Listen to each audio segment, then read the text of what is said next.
Welcome.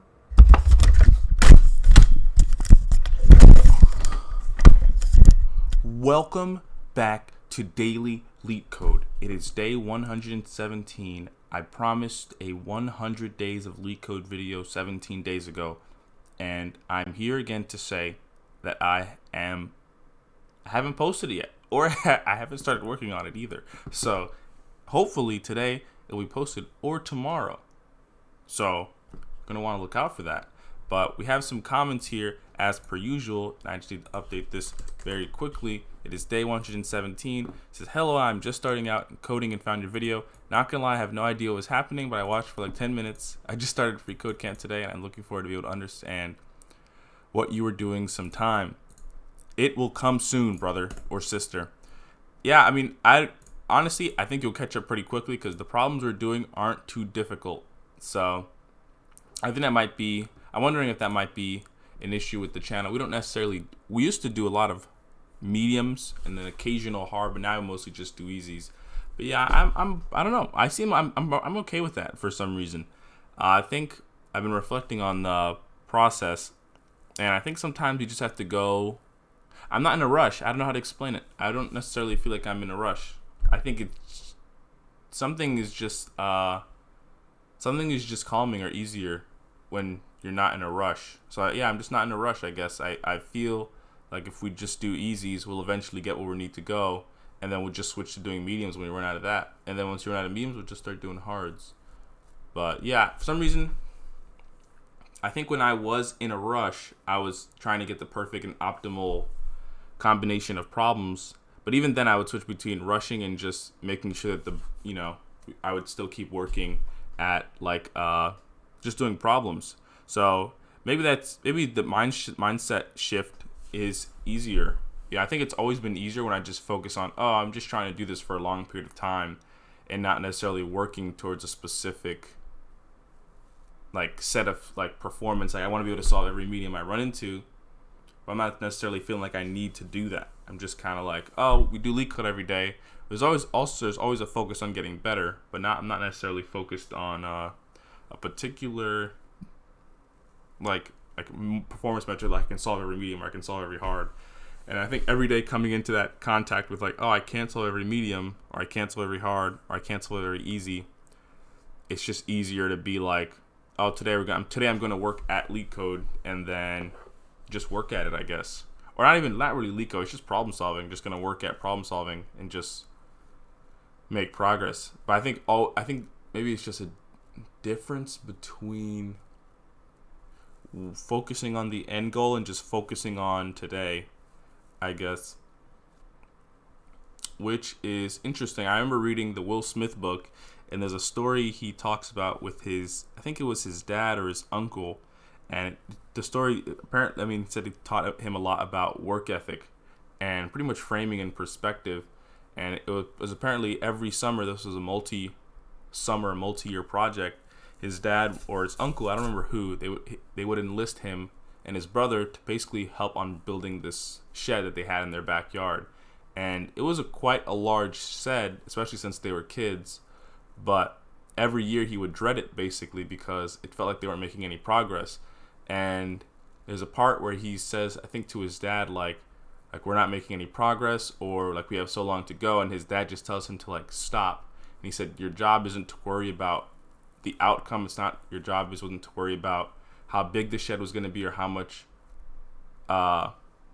many bricks were left. He said your job today and every day was just to lay another brick.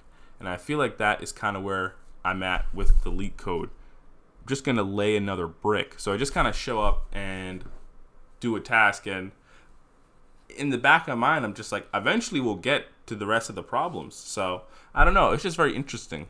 So yeah, I think in that way it took a lot of pressure off of the grind, because it was just I just have to show up and put in the time. I used to have to put in deliberate, effortful time. We just kind of have to show up, put in the time, and then it would just be you eventually get where you're going.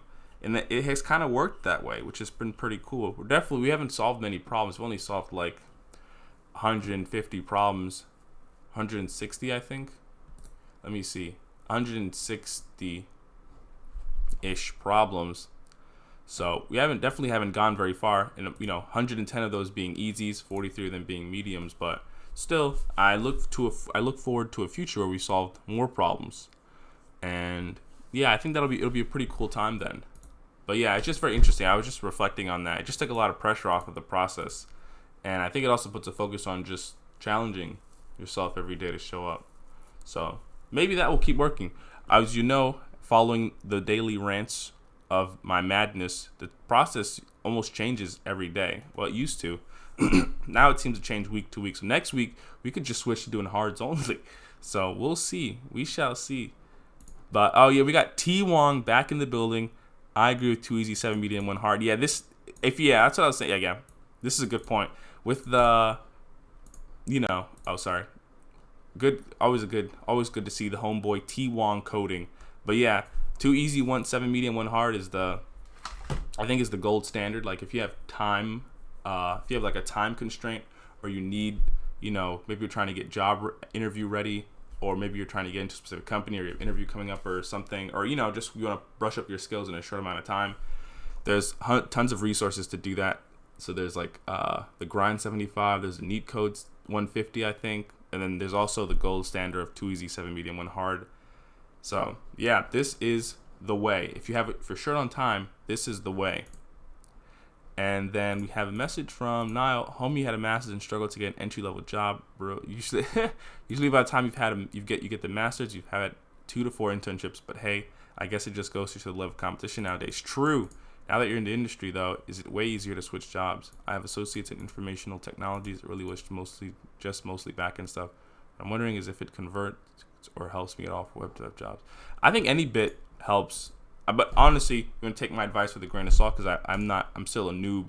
I don't have a lot of weight at all in a lot of experience, I guess. I've only been working in CS for like 2 years.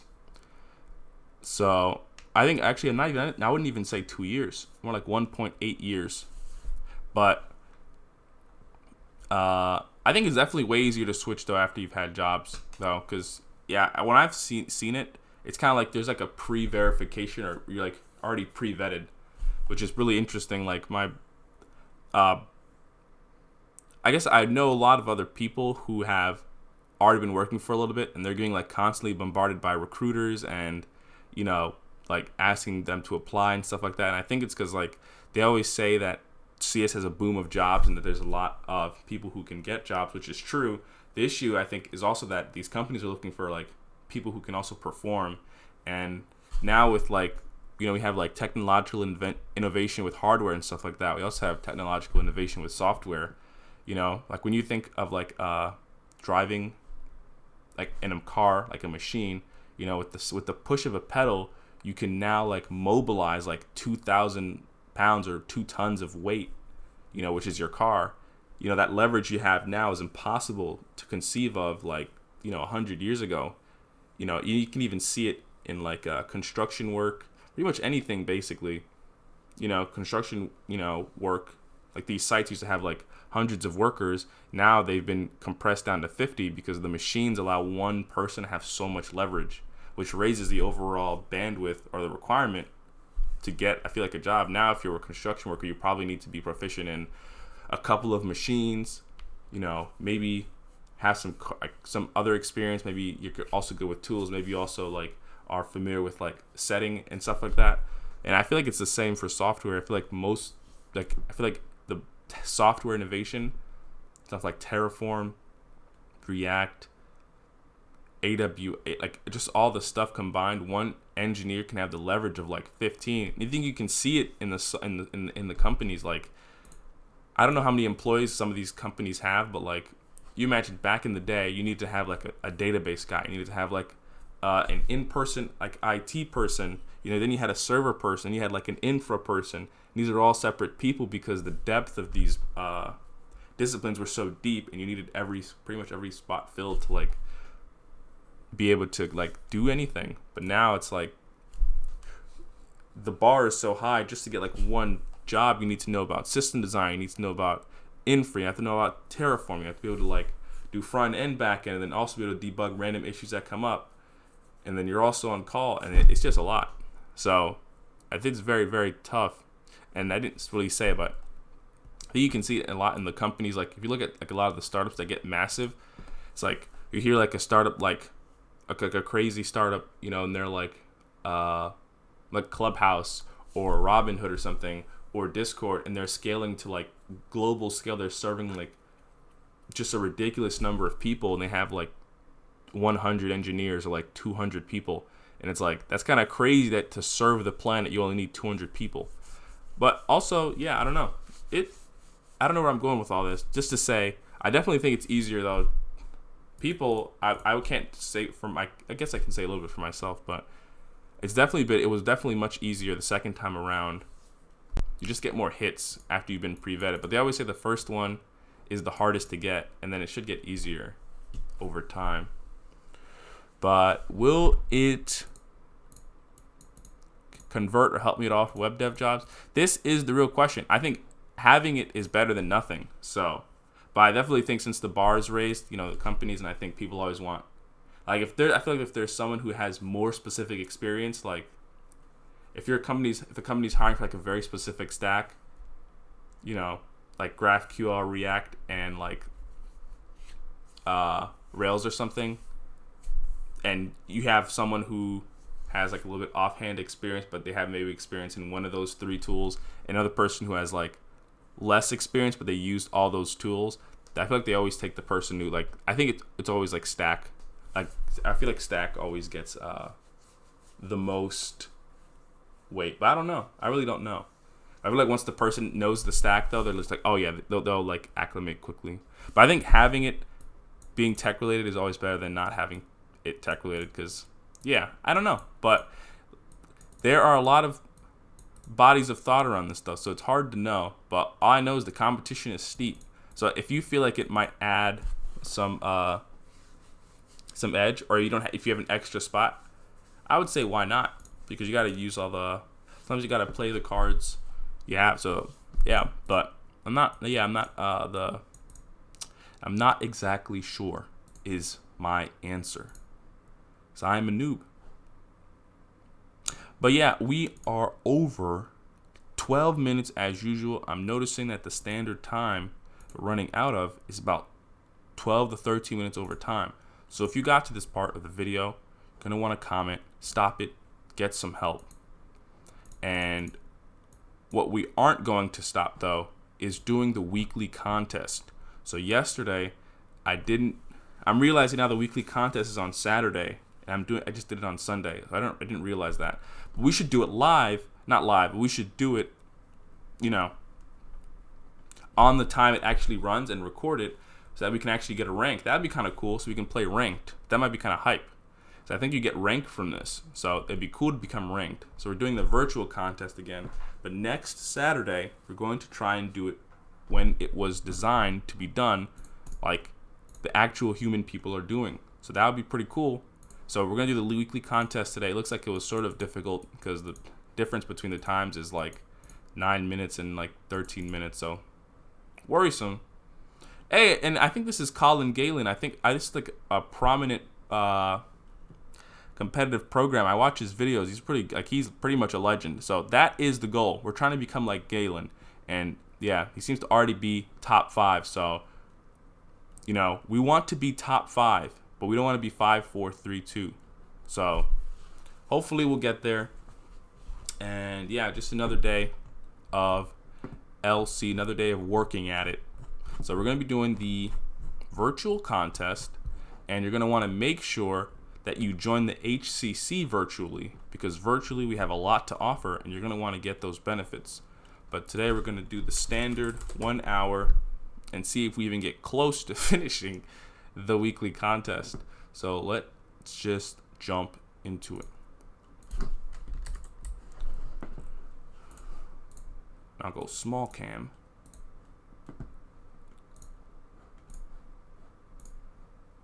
I wonder if these count toward completion rates.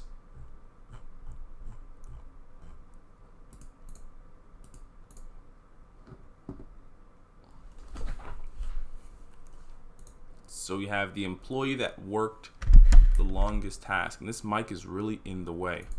I can't see. me see if it lines up correctly or still recording, and it looks fine. Okay.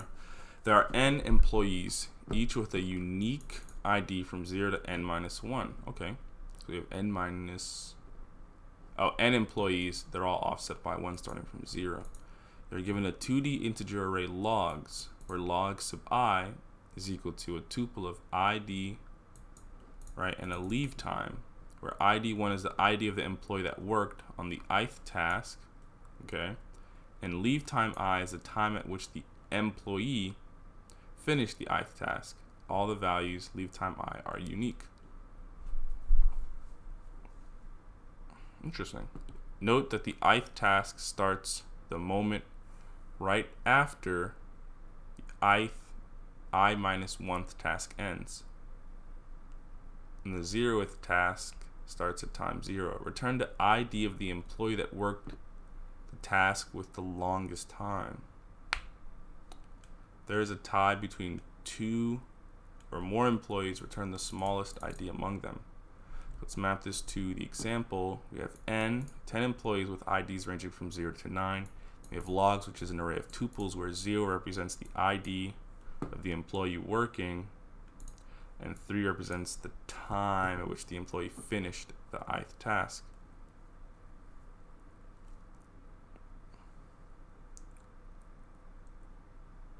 And we want to return the ID of the employee that worked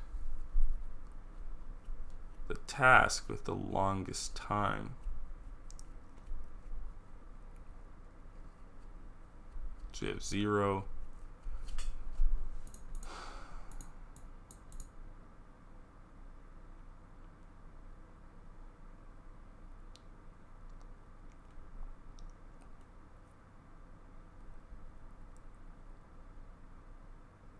And they're at 5 with 2 units of times.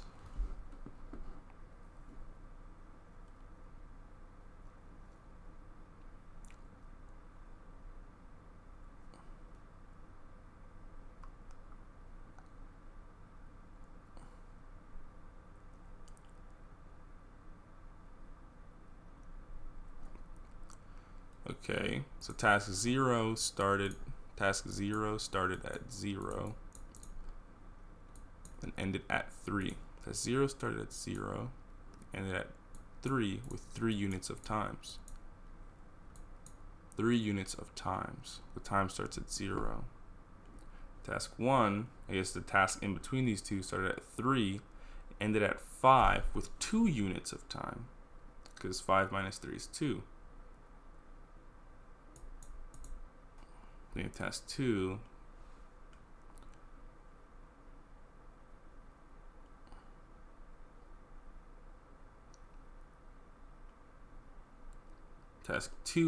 started at 5, ended at 9.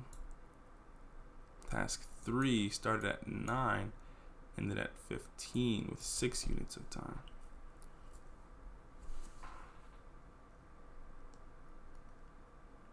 This is a strange problem.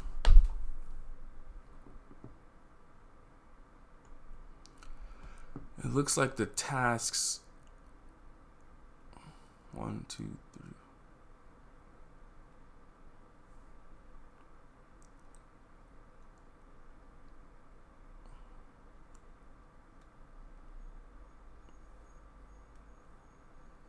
Oh no, it's not between them. This one might be easier to understand. Task 0 started at 0, ended at 1 with 1 unit of time. Then task 1 started at 1, ended at 7 with 6 units of time. Started at 7, then at 12 with 5 units of time. 12, and then at 17 with 5 units of time.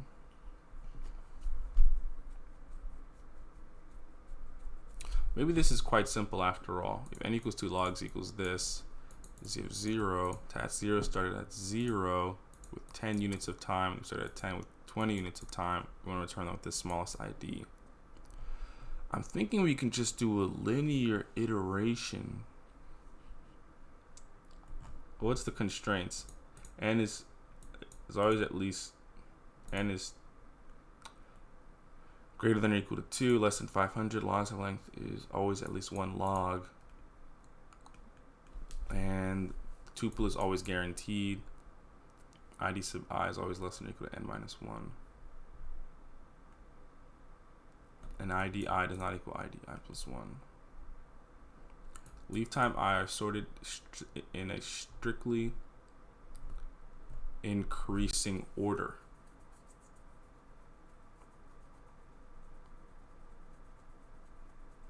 That's useful. Instead, it's sorted in increasing order. I think we could just linearly iterate through and then keep track of the leave time. And then one with the we'll set a max leave time, keep track of it, and if anything also equals that, then we'll just add it to the array of IDs. Then we can sort the IDs by smallest, and I think that would give us n log n time. So let's check if it has to start at 0. So we want to probably skip the first iteration or do that manually.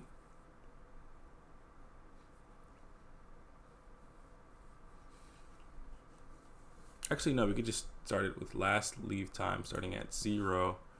And we'll do absolute value of 0 minus 3, which gives you 3 units of time.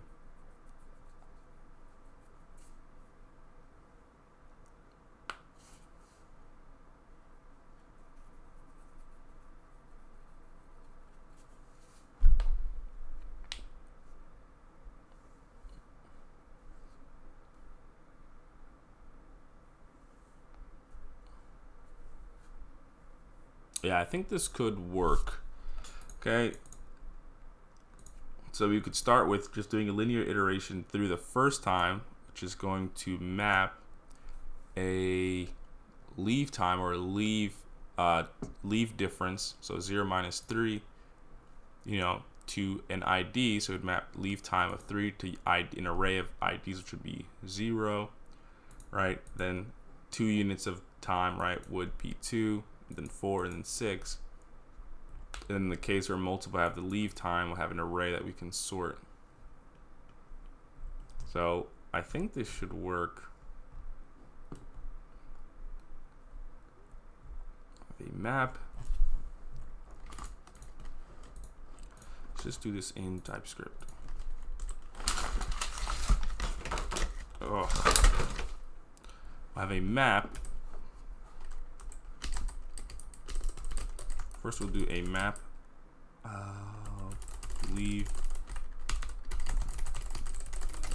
leave difference to ID to array of ID, and then from there we can do another.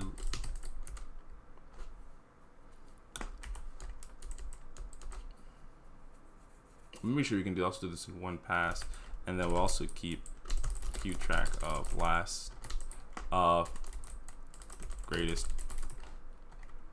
difference.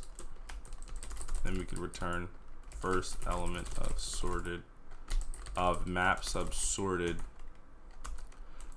First element of of a sorted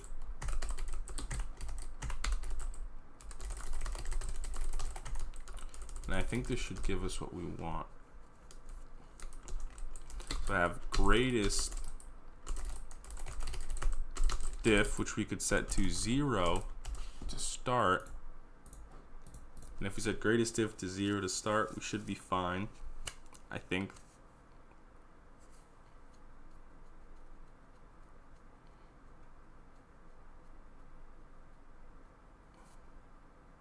I think we should be fine. We'll set greatest diff equal to 0. Once we set greatest diff equal to 0,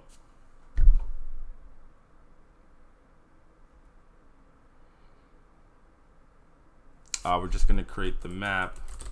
This is going to be a map of type number to an array of numbers.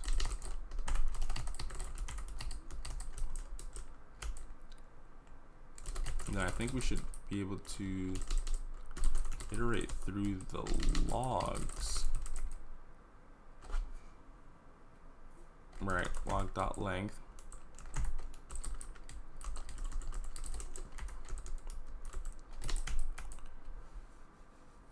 And then we'll just calculate the difference. But first we have to say last time, which is going to be equal to 0. What is going on? We'll say that last time is equal to 0. And then now we just have to calculate the time differences starting from the first element.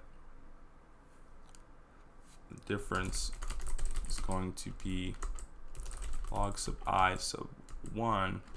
We'll just do math absolute value of log sub I minus 1 minus last time, which would be the difference of 3. And we'll say map sub diff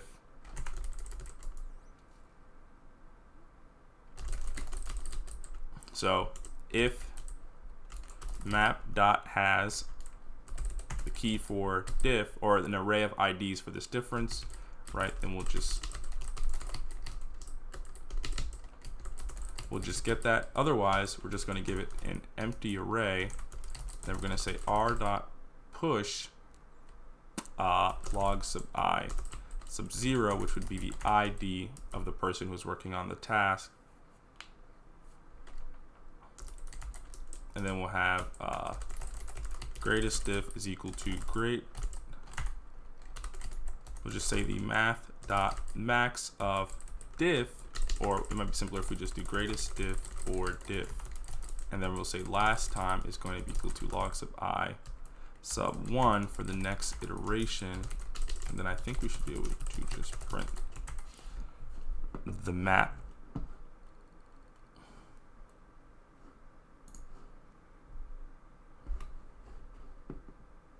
Let's compile error. Oh, must return a value. I forgot.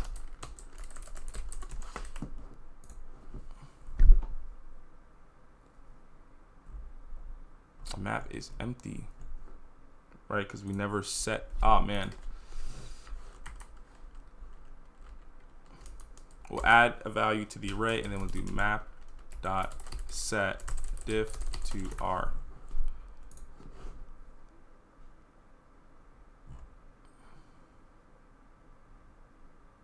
Okay, and then I think we should just have to return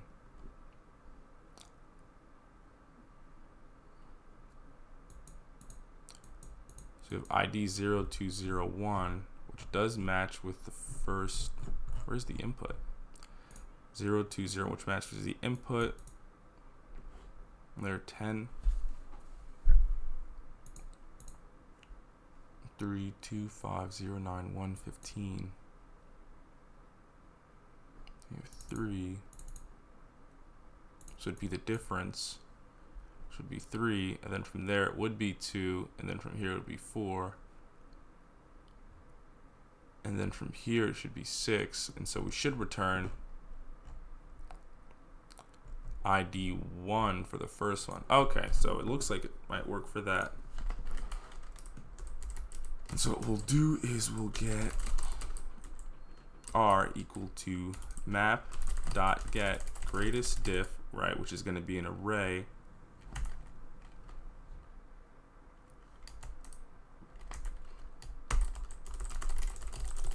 We'll call hardest workers, right? And then we're going to do map.get, or we'll just do hardest workers dot sort, right? And this takes a callback, which we're going to sort using a comparator, and then we can just return hardest workers sub 0.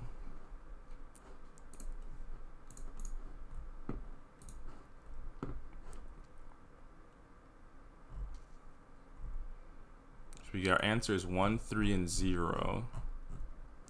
And the output is 1, 3, and 0. So we'll try that.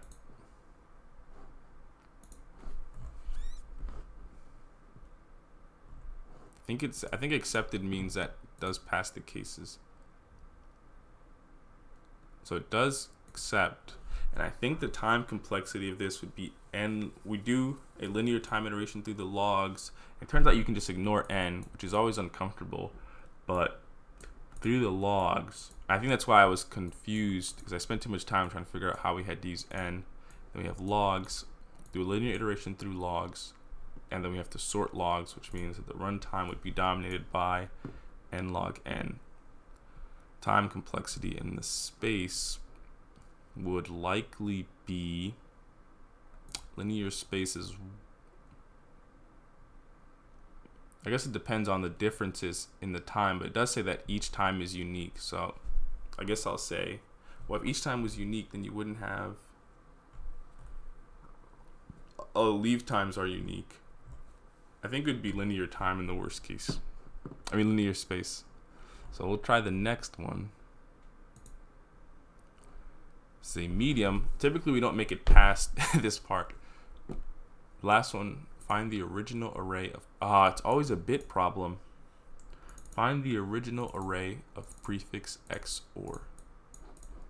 You're given an integer array pref of size n. Given an integer array pref of size n. So you have an array, integer array of pref of size n. Find and return the array of size n that satisfies pref sub I is equal to r sub 0 XOR r sub 1 XOR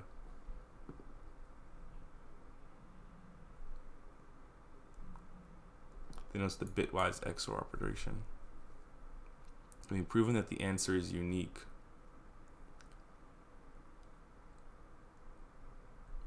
So pref is equal to 5, 2, 0, 3, and 1. This is our integer array of size n. We want to return the array of size n that satisfies pref sub I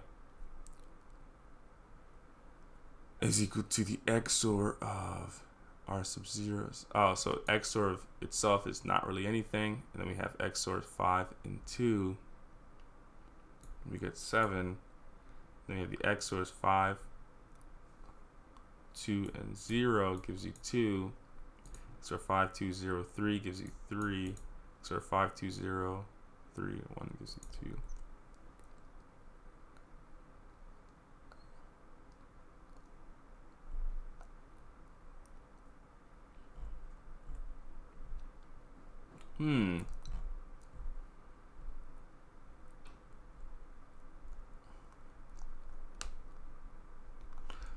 Something seems sus about this. It seems like you could just iterate through the array, keep track of the running XOR, and then apply it to a new array. So we create a parallel array with one element in it, and then we would start working through it, and we'd say, okay, 5 XOR 2, place that number into the array.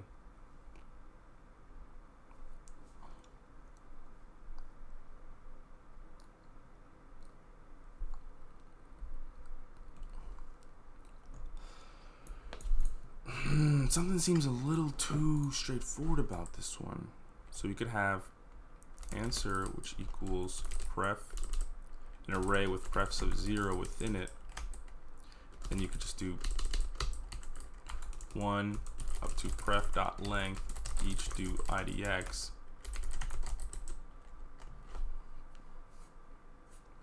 Say ands dot push, ands sub,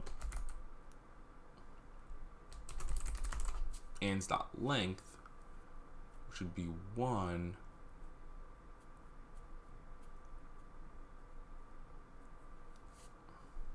minus 1 to get the last element in the array, XOR pref sub idx, and then return ands. So we're iterating through the array starting from 1 because we're pre-populating with pref sub 0 so that ands isn't empty. We do ands sub the last element in the array, the most recent element, which would be 5, XOR pref sub idx, which should be 2, which should give you 7. Then we go to the next one, which is 0. Something doesn't add. Oh, so my answer is 5, 7, 7, 4, 5. So maybe this doesn't make sense.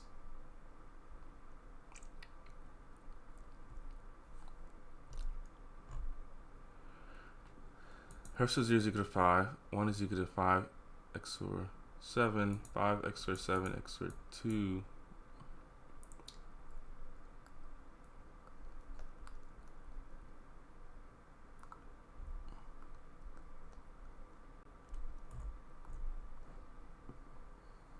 Maybe I don't understand the problem, actually. Let me check something. If I put 5x or 7,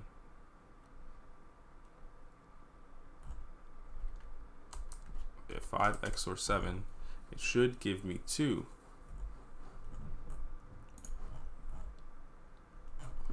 Now if I do 2 XOR 2, we should get 0. So if I do XOR 2,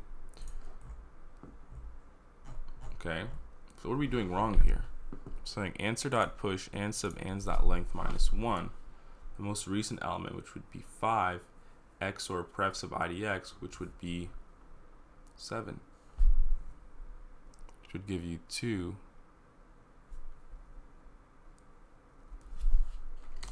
Well, let's just, well, somehow we're getting 5, 7, 7, 4, 5.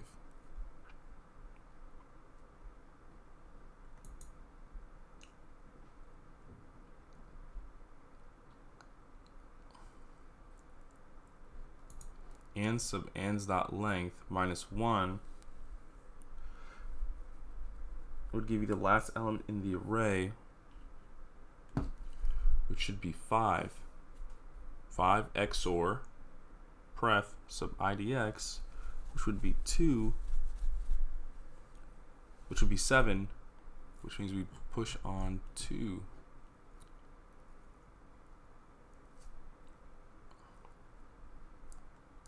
No, it's XOR 2, which would give us 7. So we do that, we have 5, 7. And then if we do 7 XOR 2, we should get 0.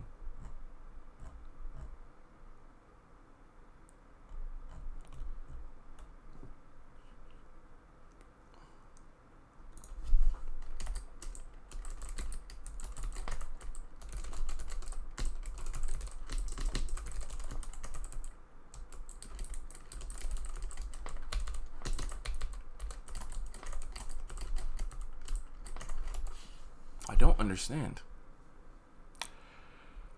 So if we print this,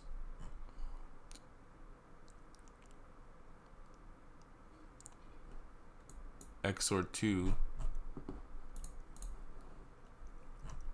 5 XOR 2 gives you 7. You can see that here. 7 XOR 0 gives you 7.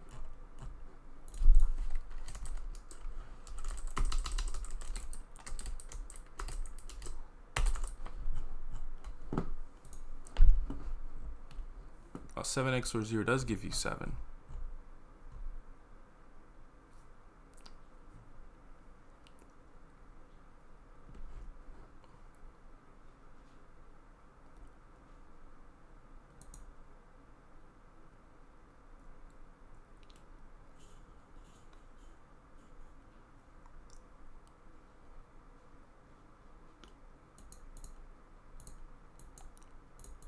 Five XOR 7. 2. Wait, I thought we were just doing the XOR of the elements throughout and getting this. I don't think we looked at the problem close enough. You have 5. Pref sub 1 is 5 XOR 7. Where's 7 coming from?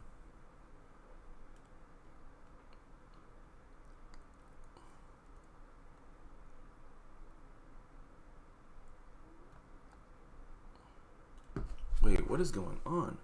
5 XOR 7 equals 2. 5, 7, 2, 3, 2. 5 XOR 7 equals 2.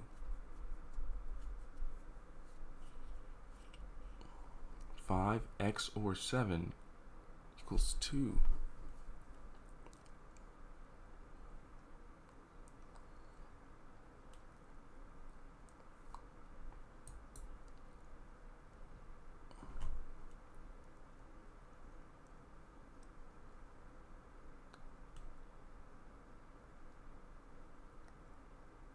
They're given an integer weight pref.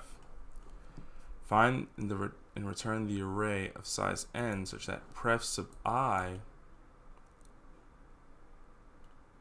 Oh, we're trying to figure out the answer that produces pref. I think we have pref, and they're saying pref sub I is equal to r sub 0 XOR r sub I.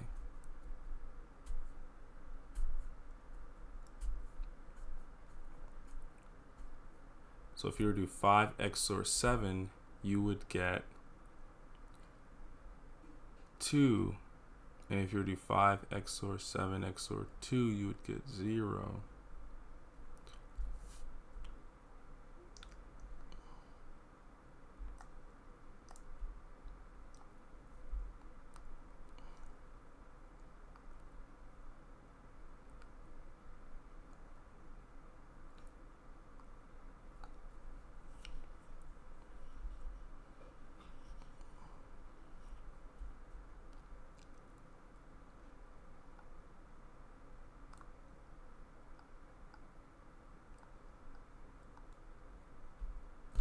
What's the max of each?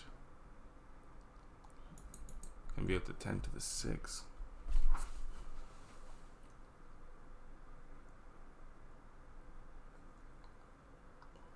Basically, we're searching for the array that when you apply r sub 0, r sub 1, you get the pref array. I guess we're trying to figure out what array was used to generate pref.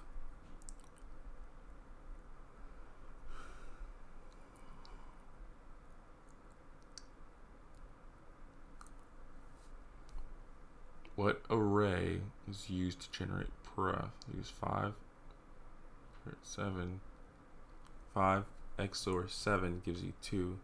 7. The output of that 7 gives you XOR 2 gives you 0.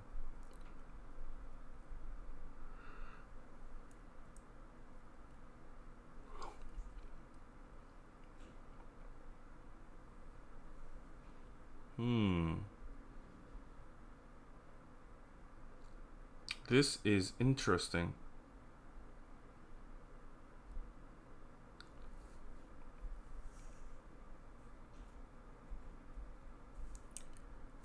This is very interesting. What array generated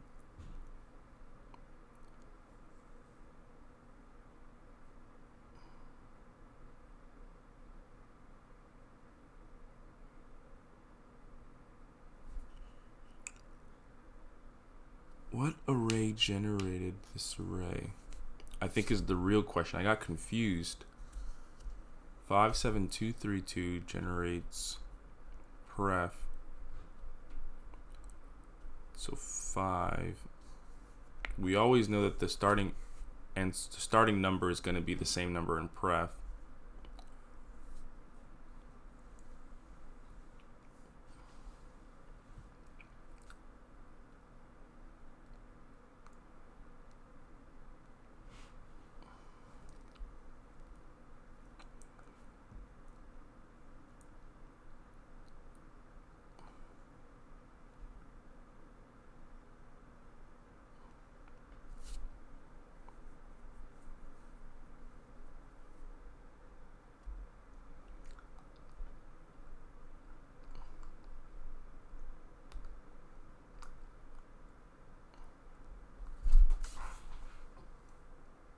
So we have 5 caret 7, which gives you 2. And 7, the result of that, caret 2 gives you 0.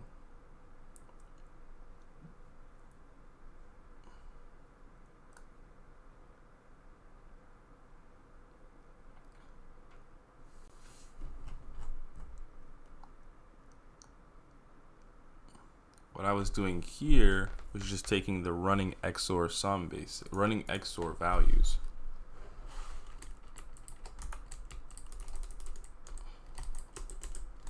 So answer definitely starts with pref sub 0. We want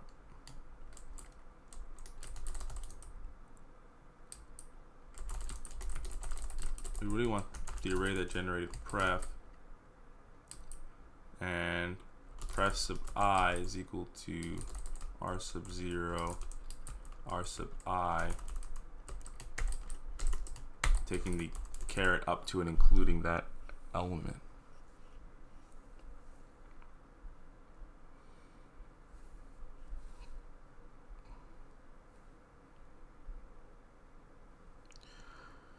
Well, let's think of it from a bit perspective. If we had the XOR, which I think is either or but not both. It's either but not both, I think. It's something like 5 caret 7. 5 is represented like, I think like this. It's 1, 2, 4. Now that would be 6. 5 would be like this, 4 and 1. 7 would be 4, 6, 4, 2, and 1. If we do either or, but if you do the XOR here, you do get 2. The 0 and 0 is 0, 1 and 1. Exclusionary OR means it gets 0. 0 or 1 would give you 1. 1 and 1 would give you 0. So when you have a number, when you're XORing it, how could we generate all possible XORs? 5 XOR 7 equals 2. How could we generate all possible XORs for a given number? If we had 5,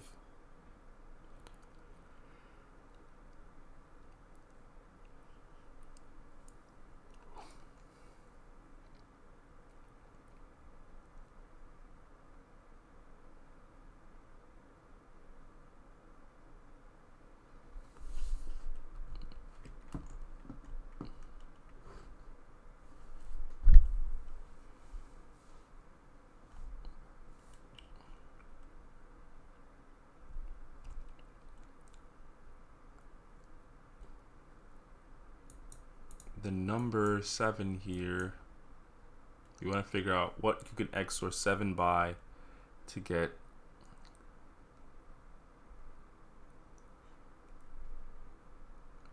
zero, and it's going to be 2.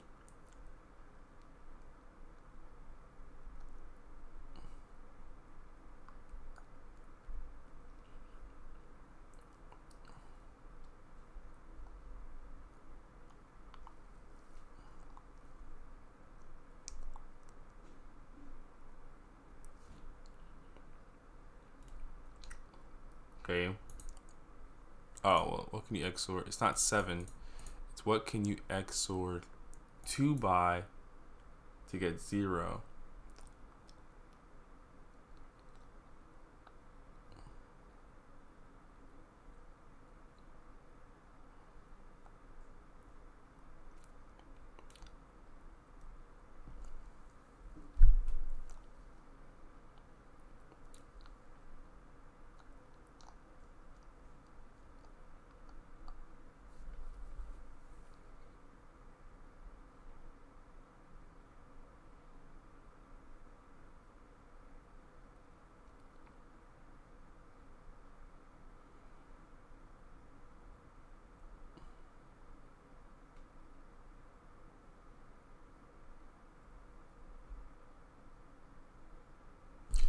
Basically, we have 5.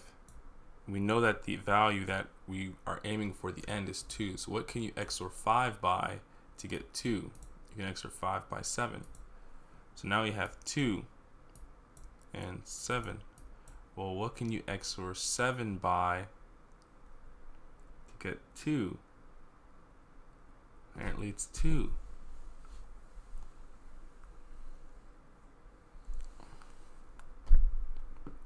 Now we have 0.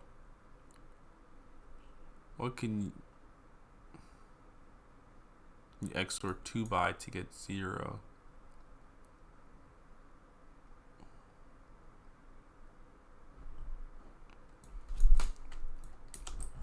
maybe we can map this out.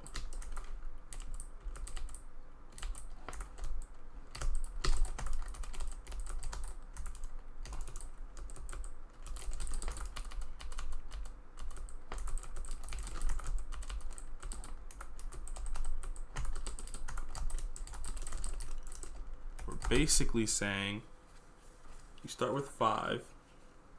5 XOR gives you 2. Then we have the answer was 7. Then we have 7 XOR blank gives you 0. And then we have 2. No, we have 0 XOR something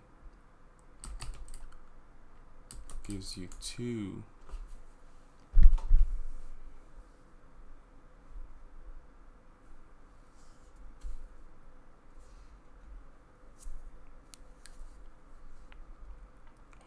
We have we have 5 XOR something gives you 2.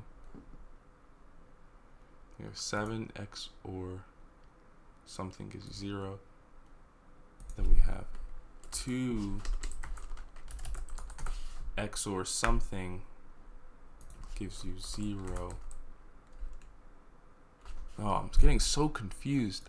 5 XOR 2. 5 XOR something gives you 2. 7 XOR something gives you 0.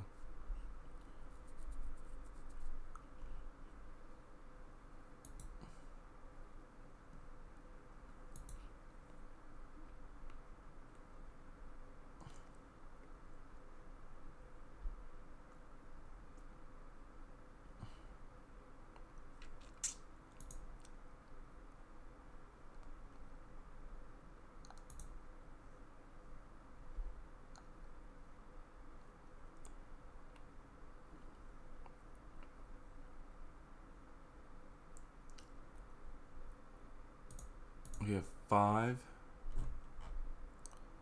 XOR something gives you 2.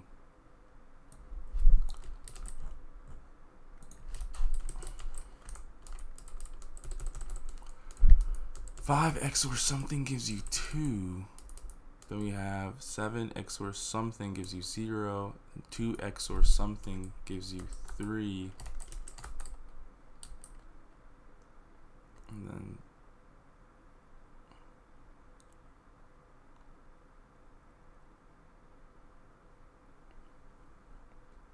3 XOR something gives you 1.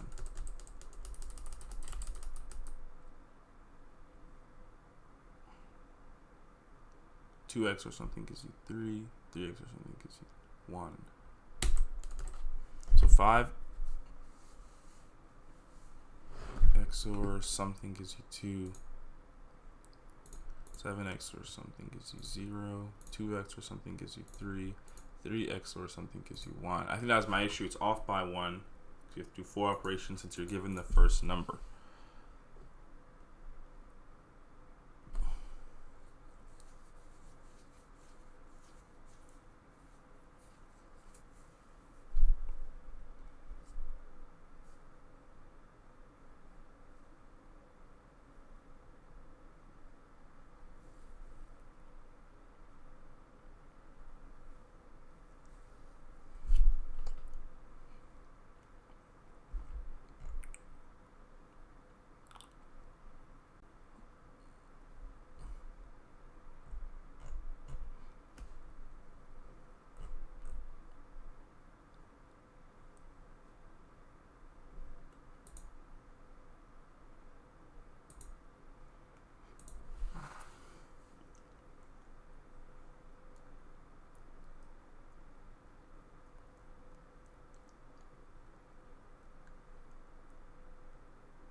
So we have 5723. I'm sure the derived answer is going across.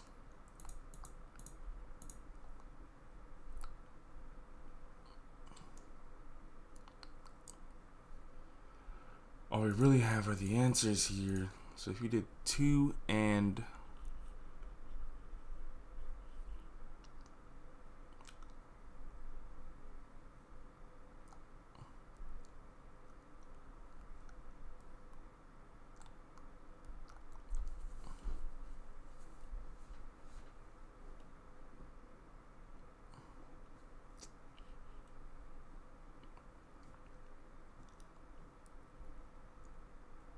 yeah, something is so confusing about this. I keep getting lost in a thought loop. This is 5723. 5723 is the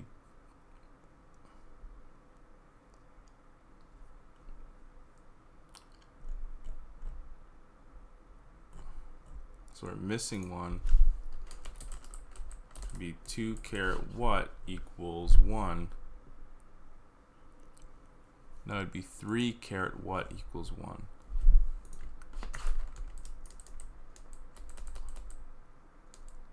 What? I'm so confused. I think we'd have to scrap that. I don't know what I'm doing there. I'm trying to turn it into a formula. I'm just getting confused by the arrays. The answer of what we're generating is the seed array.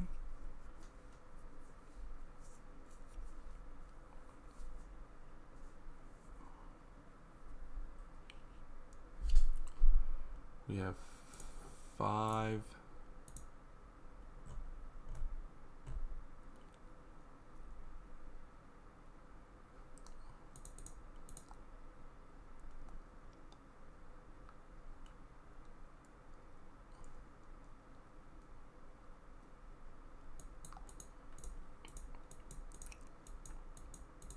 Five XOR 7.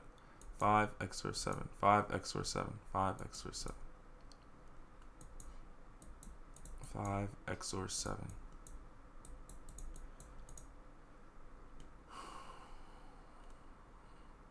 Brief sub 0 is equal to 5. Okay. Brief sub 0.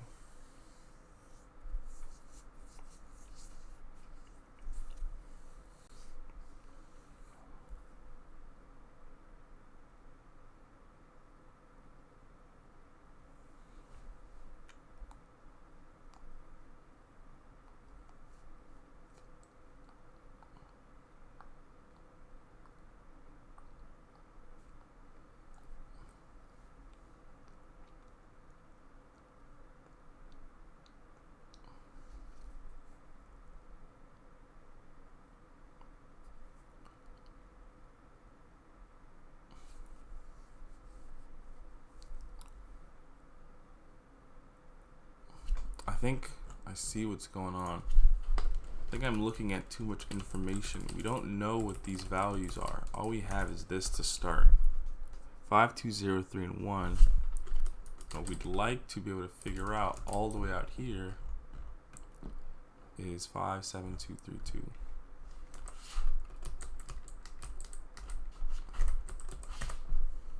Which is the actual answer. All we really have is 5, 2, 0, 3, and 1. So if we have 5 and 2, 5 XOR 2, 5 XOR 2 is what?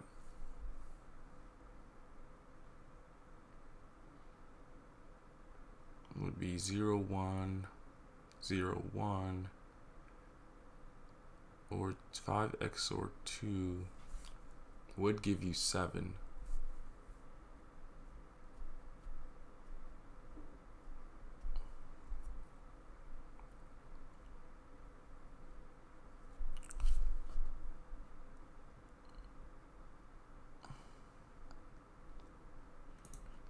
Five XOR 2. So if we did 5 XOR 2, that would give you 7, I think, because 5 is 0, 1, 0, 1, and 2 is 0, 0, 1. With XOR, you would get 0, 1, 1, 1, which would be 4, 2, 1, which would be 7.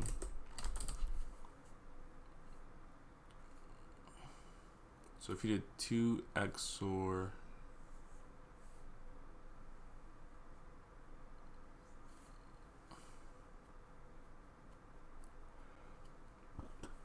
you did 2 XOR 0, you would get 2.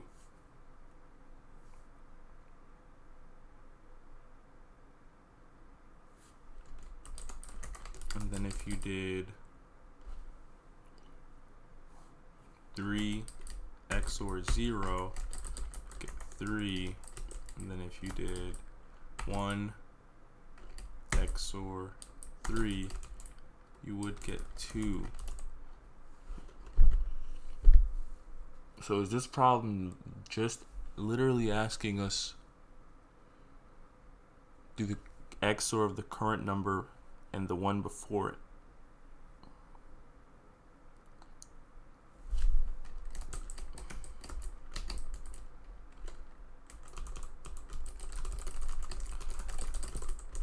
So let's try that, and we'll stop. Actually, no, since we're going behind us, we won't stop one before it. We'll just do IDX. Then we'll say ands dot push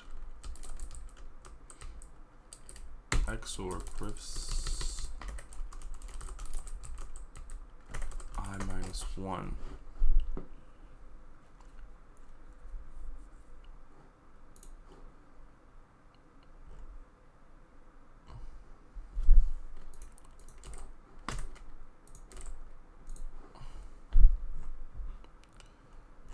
Try the test cases.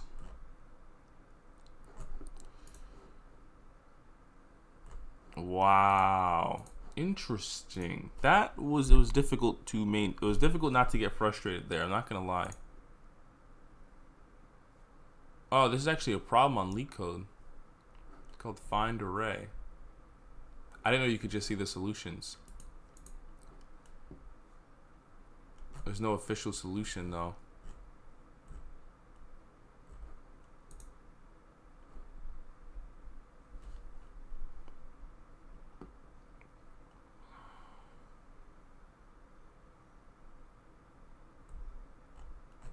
It looks like everyone did the same thing.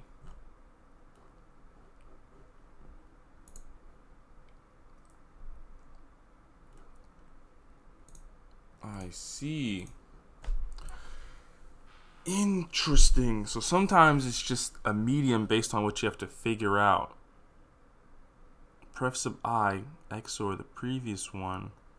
It was just some arbitrary pattern we had to figure out. That took like 30 minutes.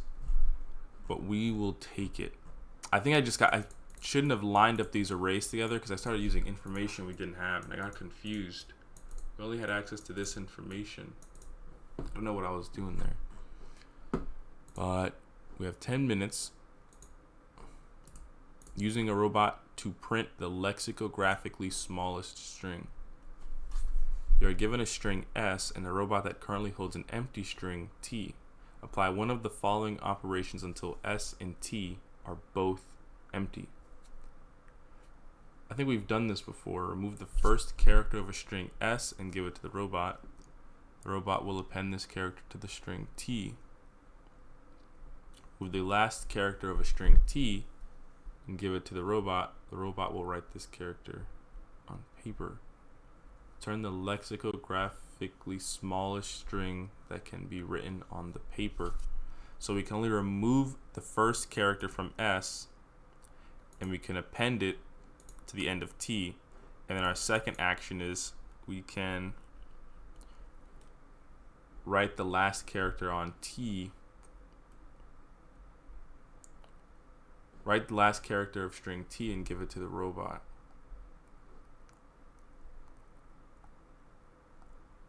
And we'll turn the lexicographically smallest string that can be written on paper. So we have ZZA the smallest output is AZZ. So we have S, our input is S, and we have T, which I guess they're pretty much saying we can declare in memory. We can take take Z, put at the end of T, so we have Z, Z, and then A, and then we can do the second operation, which is just print the string in reverse, which would be AZZ.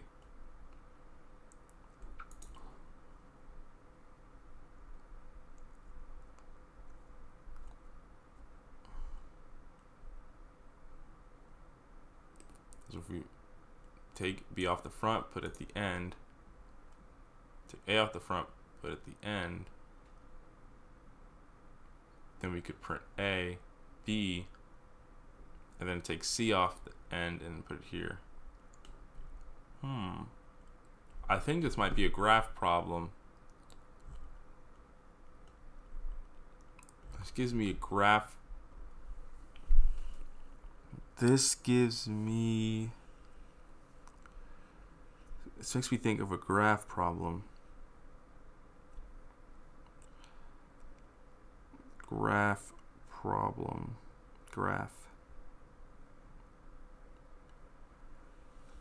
Reminds me of something else. We had to.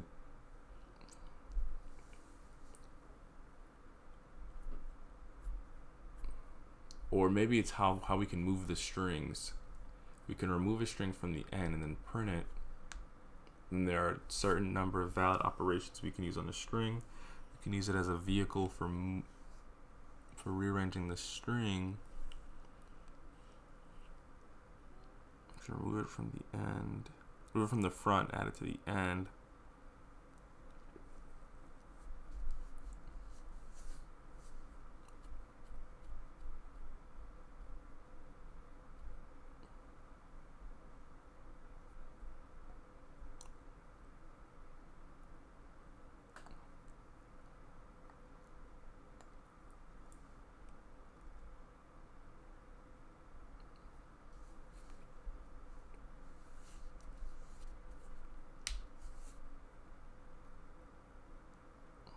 How many different ways can we move the strings? If we have A, Z, and Z, Z, and A, how many different strings could we create? We have ZZA, we could do, just from the way it starts, you could just do AZZ, or you could do ZAZ, or we could do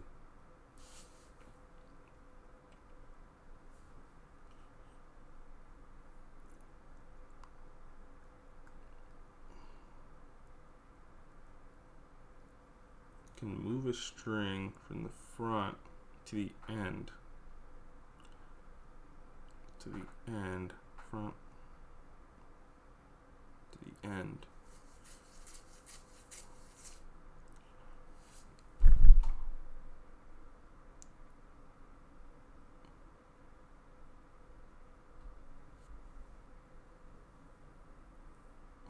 You have AZZ. We have ZZA, we have Z to the front, so we have Z. We have the reverse of the string as a printable version. We have ZZA, the reverse of a string as the printable version. Right, so we have AZZ, you can push Z around, we have ZAZ, we can do it again, and we would have ZZA. It sounds like we could just move all the characters from one end to the other end, and then take the lexicographically smallest string. Let's see if it works with BDDA.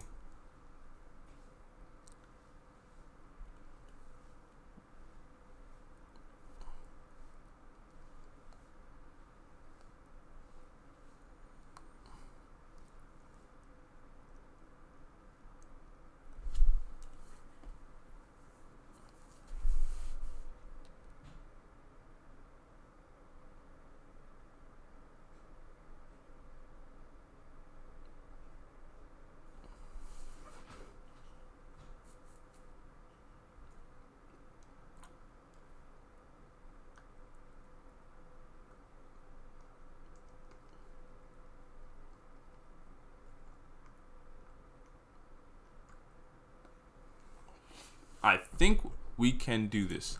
If we take an array, right, an array that we would split by A, or we can actually just destructure it into an array. And what we'll do is we'll do I is equal to 0. We'll do this s.length times, we'll do I plus plus, and do const potential, and then we'll have to actually have a function called reverse, which will take a string and return a string that is reversed, and we'll just do it with the classic reverse. Do s.length minus 1. We'll say, well, left is less than right. We'll do const temp is equal. We'll actually have to shove this into an array. We'll say temp is equal to s sub left, and then we'll replace s sub left with s sub right, and then we'll say s sub right equals temp, and then do left plus equal 1 and right plus equal 1, and then at the bottom here we could return our, actually no, it should be, yeah, we'll just join it because it's an array that we reverse. So it reverses the string 0 left less than right. We swap them. Temp goes to left, left goes. We could sign left to right. So we sign right to left, and then we do right minus equal 1. Then what we're going to want to do is say potential is going to be equal to reverse of s to start, or one of the potential values, and then for each operation we're going to pretty much do const letter equals r dot shift. We'll take it off the front and do r dot push to push it on to the end. Then we'll do potential dot push the reverse of r, which I guess we could just make it take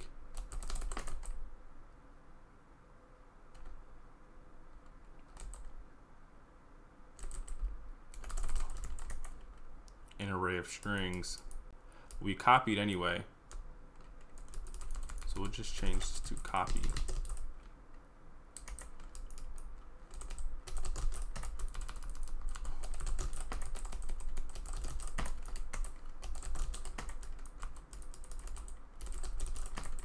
Since it's an array, we don't have to join it. So we copy, s doesn't even exist. And copy is just going to be an a, which we copy, which an array which we copy. So we have the left and the right. We have a left and the right. We have const copy, so we copy the array. We left and right copy, and then we say right equal temp, left plus equal 1, right minus equal 1. We can return the copy. We remove a letter from the front, push it to the end, and we push the reverse of that as a potential answer, and then we just console.log potential, and then we'll just return potential sub 0 to start. But that's not the answer, but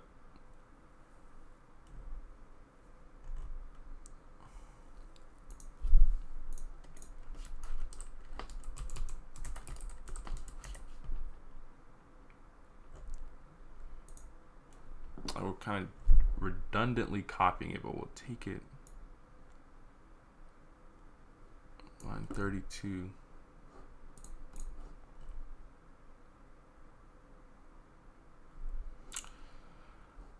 Line 13, type string is not assignable to type string.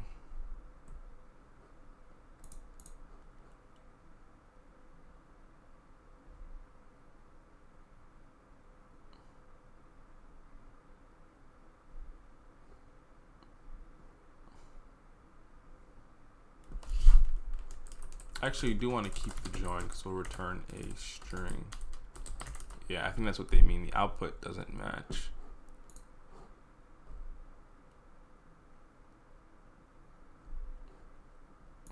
Line 18.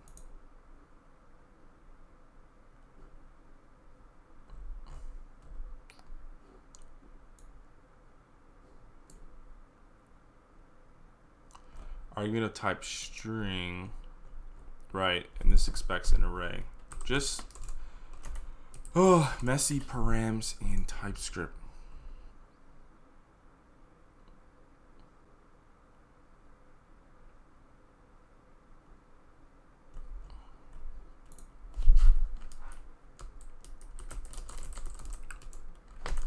Something doesn't feel right about this. Let's try the example test case BDDA.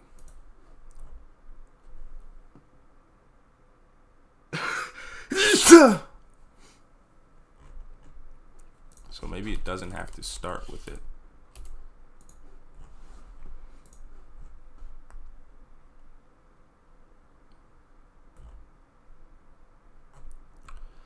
And then I think all we should have to do is just sort.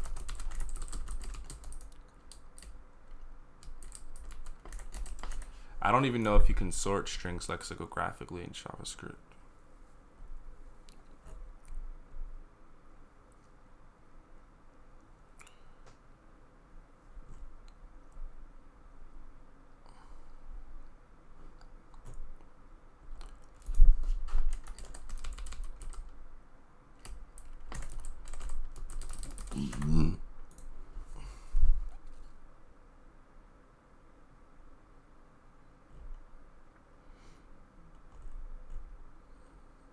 Not certain you can sort strings in JavaScript, or you can do lexicographic sorting.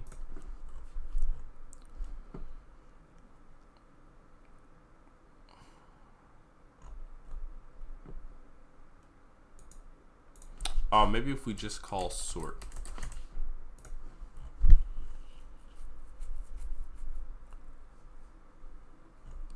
So that looks okay.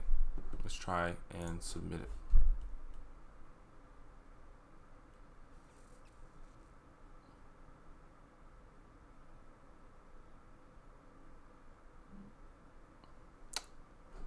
Hey, the time started again.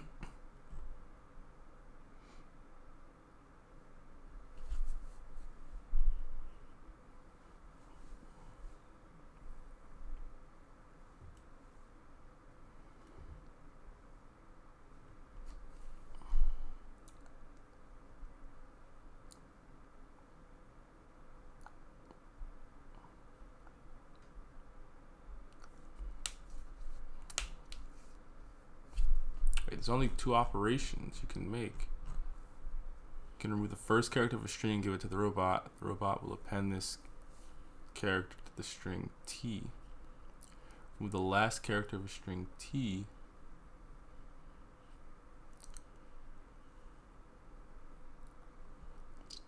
We might have taken too simple of an approach to this one, but I think we passed quite a few cases with this. Maybe the method we're using to generate all the strings is a little messy, but I think we'll stop there for today. I don't know if we'll try this one again tomorrow, but we may do it, we may not.